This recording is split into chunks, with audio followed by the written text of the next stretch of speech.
বলিউডের অন্যতম প্রতিভাবান অভিনেতা নওয়াজুদ্দিন সিদ্দিকী। তিনি অন্য ধারের অভিনেতা হিসেবেও বেশ আলোচিত। ক্যারিয়ারে এখন পর্যন্ত 114টিরও বেশি সিনেমা এবং সিরিজে কাজ করেছেন তিনি।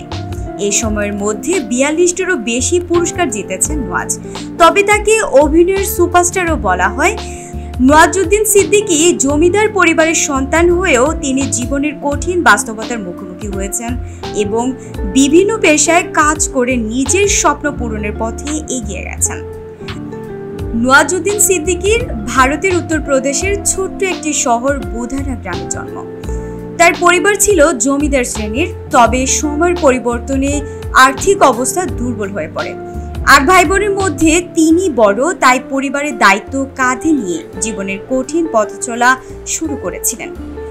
অভিনেতা জমিদার পরিবার থেকে এসেছেন ঠিকই, তবে নিজের স্বপ্ন পূরণের জন্য পরিবার থেকে কোনো সাহায্য নেননি। তাই শুরুর দিকে নিজের জীবিকা নির্বাহের জন্য বিভিন্ন পেশায় কাজ করেছেন তিনি।